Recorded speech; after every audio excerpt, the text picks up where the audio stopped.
तो कल शाम आरबीआई का एक बहुत बड़ा स्टेटमेंट आ चुका है इंडसइंड बैंक को लेकर एंड आज की डेट में इंडसइंड बैंक का शेयर होल्डर बस यही बात कर रहा है कि आरबीआई के इस स्टेटमेंट के बाद क्या होने वाला है इंडसइंड बैंक के अंदर। Hi this is Dev and watching traders diary और आज हम समझेंगे इंडसइंड बैंक में क्या आपको बाई मोड पर जाना चाहिए या अभी भी सेल मोड पर रहना चाहिए, क्योंकि आरबीआई का कहना है कि बैंक की फाइनेंशियल हेल्थ स्टेबल है और यहां पर जो बैंक है वो वेल कैपिटलाइज्ड है, ऐसा कहना है आरबीआई का। हम क्लोजली मॉनिटर कर रहे हैं इंडसइंड बैंक को लेकर।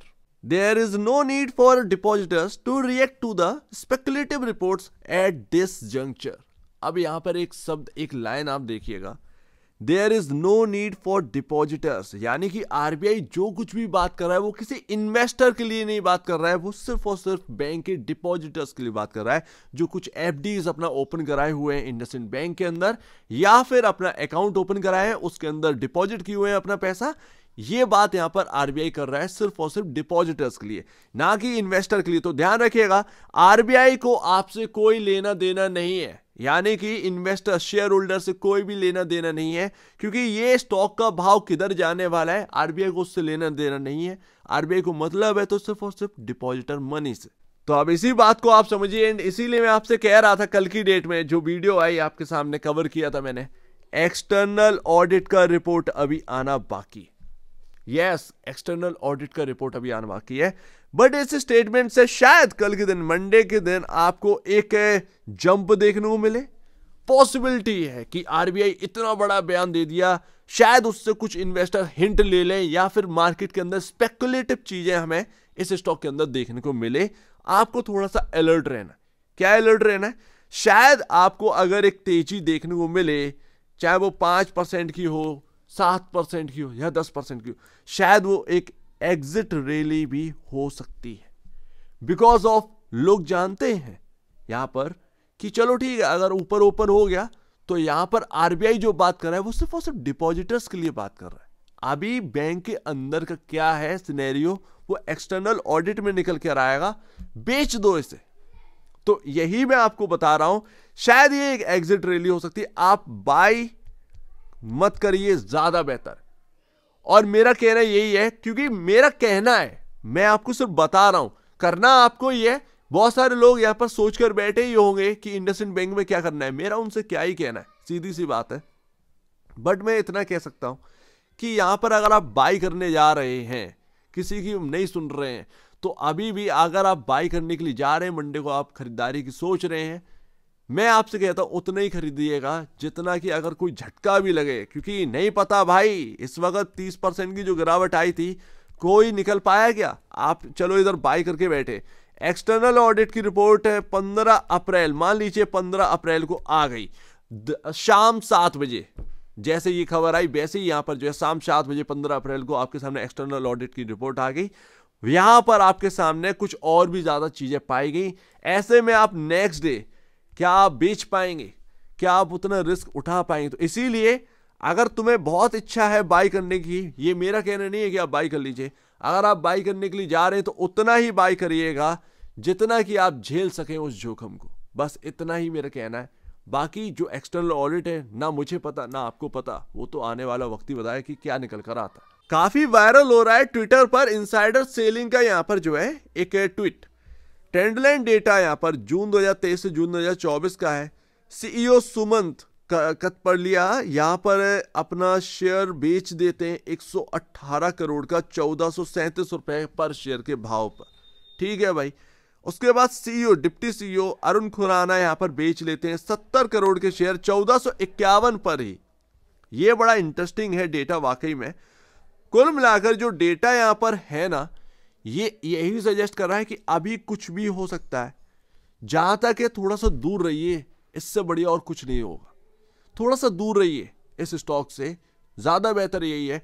और बाई बस उतना ही देखिएगा जितना कि आप जोखिम दे दीजिए। एंड एफआईएस की होल्डिंग भी आप देखें, जून 2023 में 42% थी, आज की डेट में घटकर 24.74% हो गई है। डीआईएस यहां पर जो है ना लगातार बाइंग कर रहे हैं। तो ये सब, ये डेटा जो है ना, ये एग्जिट का, एंट्री का, देखिए डीआईएस हम जानते हैं कि कुछ नहीं है उनके पास, मतलब कह सकते हैं पब्लिक मनी है, घुमाते रहो इधर से उधर, ठीक है, रिसर्च करना होता नहीं है।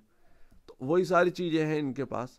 बाकी देखते हैं यहाँ पर, बट डेटा यहाँ पर यही सजेस्ट कर रहा है जो शेयर होल्डिंग पैटर्न का है, जो शेयर्स बेचे गए हैं थोड़ा सा दूर रहिए।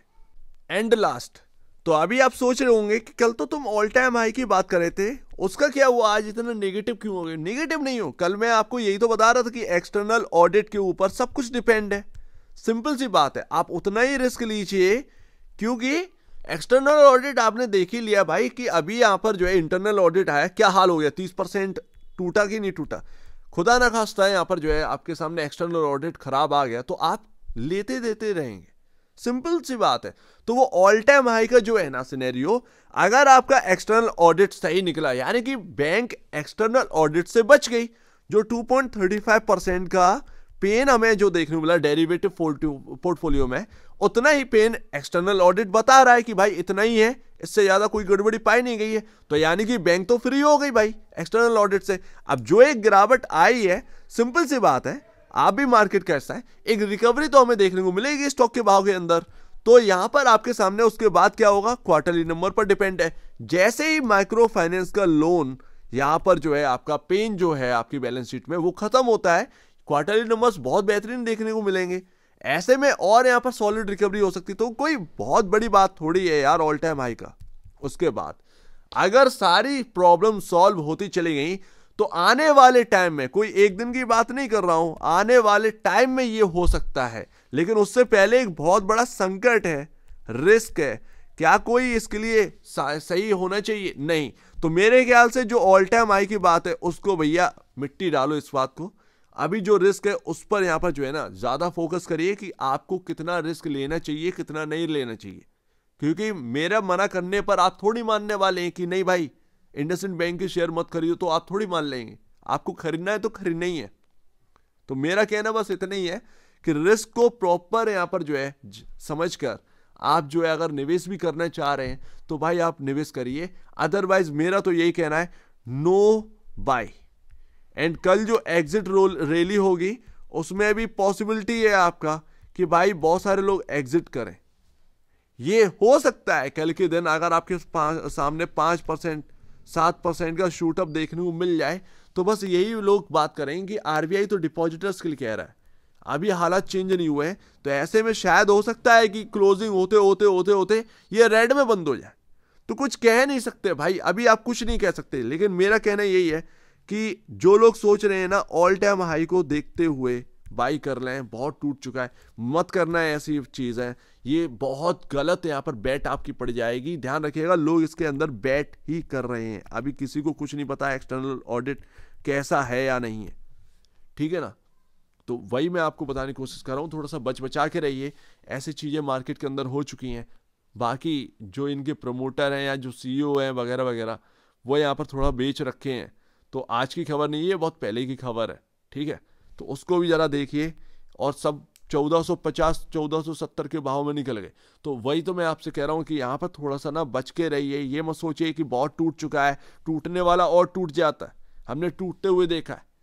लेकिन हाँ, प्रमोटर जो है वो हिंदुजा ग्रुप है, शायद उन पर थोड़ा सा ट्रस्ट है, लेकिन बात वही आ जाती है कि हम उस ट्रस्ट को लेकर अपना पैसा क्यों जोखिम में डाल दें, दैट्स ऑल, बस सीधी सी बात है यहाँ पर। तो जो भी है, हो सकता है कल एग्जिट रैली है, बट मेरा कहना यही है बाय मत करिए, बाय मोड पर मत आइए, अभी यहाँ पर जो है बिल्कुल अवॉइड करिए।